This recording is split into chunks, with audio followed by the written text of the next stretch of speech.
اللہ کے رسول علیہ السلام جنگ تبوک میں جا رہے تھے. تبوک کی جنگ میں حضور کی چاہت تھی کہ سارے صحابہ جائیں. حضور چاہتے تھے پورے جتنے جا سکتے ہیں، کیونکہ بہت بڑی جنگ ہونی تھی اور دور بھی تھی، گرمی کے دن تھے، کھانے پینے کو بھی کچھ نہیں تھا. حضرت فاروق اعظم کہتے ہیں ایک ایک کھجور 3-4 لوگ کے حصے میں آتی تھی. تو حضرت فاروق اعظم کہتے تھے کہ میں چوستا تھا، وہ کھجور کھاتا نہیں تھا، چوس کر اپنے دوسرے بھائی کو دے دیتا تھا اور ڈھیر سارا پانی پی لیتے تھے تاکہ بھوک نہ لگے. دیکھو صحابہ نے کیسی خدمت کی. میں روایت کا مفہوم صرف پڑھ دیتا ہوں جلدی ورنہ دعا مختصر کرنی پڑے گی، اور آج کے دن کی دعا کا مجھے بھی سال بھر انتظار رہتا ہے، کیونکہ آج کی دعا کی بڑی اہمیت ہے. تقریر تو سال بھر سنیں گے لیکن دعا کے لیے یہ موقع نہیں آئے گا. پھر تو جیش اسرت کہتے ہیں اس کو. سرکار نے چندہ بھی طلب کیا تھا اور لوگوں نے بڑھ چڑھ کر دیا تھا. اسی جنگ میں صدیق اکبر نے اپنا کرتا تک اتار کے دے دیا.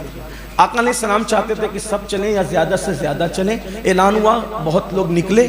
ان میں سے ایک صحابی تھے حضرت کعب. صحابی تھے کہتے کعب. حضرت کعب نے سوچا کہ میرے کھجور کٹنے والی ہے باغ میں، کھجور کاٹ لوں گا، تیز سے گھوڑا دوڑا کر حضور سے جا کر مل لوں گا. آج کل ہوتا رہا اور بالآخر یہ ہوا کہ وہ آخری تک پہنچ ہی نہیں سکے اور حضور علیہ السلام جنگ تبوک سے واپس آ گئے. اب واپس آئے تو جو منافق لوگ تھے نا، منافق کون؟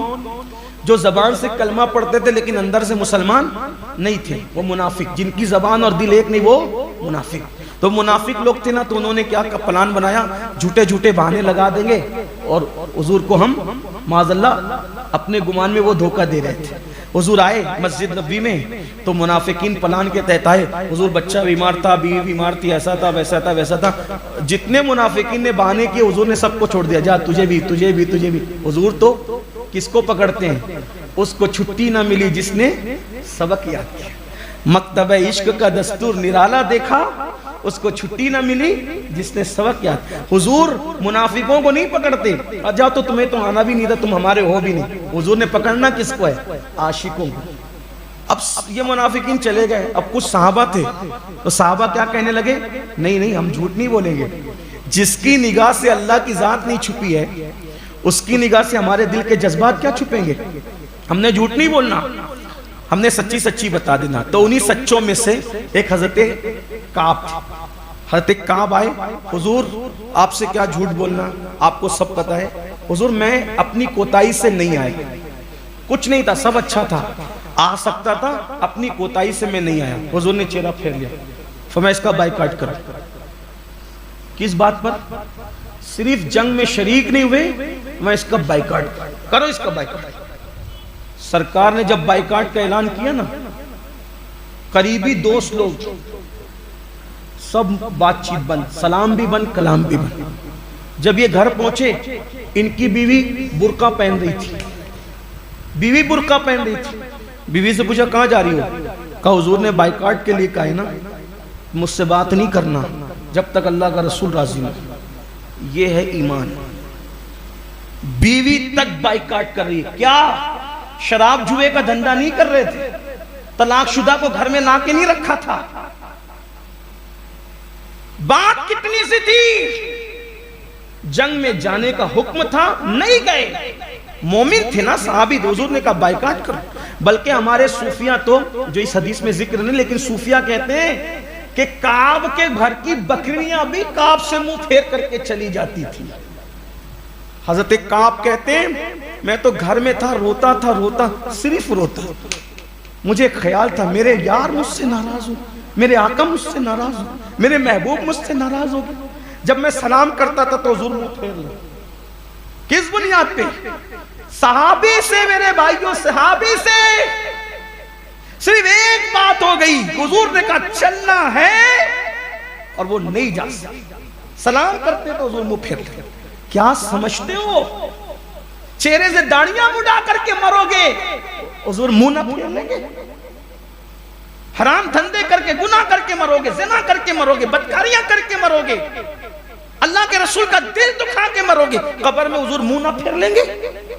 صحابے سے منہ پھیر رہے ہیں. ہم کون ہیں؟ ہم کس کھیت کی مولی ہے میرے بھائی؟ آخرت کا کچھ خیال تو کرو. حضرت کعب کہتے ہیں منہ پھیر لیں. جس کو سلام کیا منہ پھیر لیں، جس کو سلام کیا منہ پھیر لیں. حضرت کعب کہتے ہیں مسجد میں آتا تھا، پاس میں کھڑے ہو کے نماز پڑھتا تھا، تو جب میں حضور کی طرف دیکھتا تھا تو حضور مجھے نہیں دیکھتے تھے. بائیکاٹ تو کیا تھا لیکن جانتے تھے میرا عاشق ہے. تو جب میں نماز پڑھتا تھا تو میں ایسے دیکھتا تھا، ایسے دیکھ رہے ہیں، میں صرف سمجھانے کے لیے بتا رہا ہوں. کہتے ہیں کعب میں نماز پڑھتا تھا تو ایسے دیکھتے. ہائے ہائے. تو کہتے ہیں جب میں ایسے دیکھتا تھا تو حضور مجھے دیکھتے. یعنی بائیکاٹ تو کیا تھا، بائیکاٹ تو کیا تھا ایک حکم پر عمل نہ کرنے کی وجہ سے، لیکن دل میں نفرت نہیں تھی، دل میں محبت تھی. ایسے ہی بائیکاٹ چلتا رہا. عیسائی بادشاہ کو پتا چل گیا کہ کعب کا بائیکاٹ چل رہا ہے مدینہ شریف میں. تو عیسائی بادشاہ نے حضرت کعب کے پاس اپنا ایک قاصد بھیجا کہ جاؤ یہ خط اس کو دے دو. کعب کے پاس جیسی خط پہنچا، خط میں لکھا تھا اے کعب تو بہت عزت دار آدمی ہے، تو بہت اہم آدمی ہے، اور ہم نے سنا ہے کہ تیرے صاحب نے تیرا بائیکاٹ کر کے تجھے ذلیل کر دیا ہے. ہمارے پاس آ جا، ہم تجھے عزت دیں گے. جیسی خط پڑھا آنکھوں میں خون اتر آیا، اور جو انہوں نے جملے کہے ان کے عشق رسول کی غمازی کرتے ہیں. وہ خط پکڑ کے ایسے سمیٹ لیا مٹھی میں اور اس قاصد سے کہا وہ عیسائی کتا میرے محبوب سے مجھے دور کرنا چاہتا ہے. ارے انہوں نے تو بائیکاٹ کیا ہے، اگر وہ میرے ٹکڑے ٹکڑے بھی کر دیں تو میرے محبوب کو حق ہے کہ وہ جو چاہیں وہ میرے ساتھ کر سکتے ہیں. اور اس خط کو لے کر کے جلتے ہوئے تنور میں ڈال دیا، کہا نکل اور اس کتے کو بتا دینا کہ ہم اپنے نبی سے کبھی دور نہیں ہو سکتے، ہمارے محبوب کا حق ہے، ہم ان کے غلام ہیں، وہ جو چاہیں ہمارے ساتھ کر سکتے ہیں. اور یہ کہہ کے گھر گئے، خوب روئے خوب روئے خوب روئے. جب روئے ادھر رو رہے تھے، ادھر جبریل امین آئے اور اللہ کا پیغام سنایا، محبوب ہم نے کعب کو اور اس جیسے مسلمانوں کو معاف کر دیا ہے، تم بھی معاف کر دو.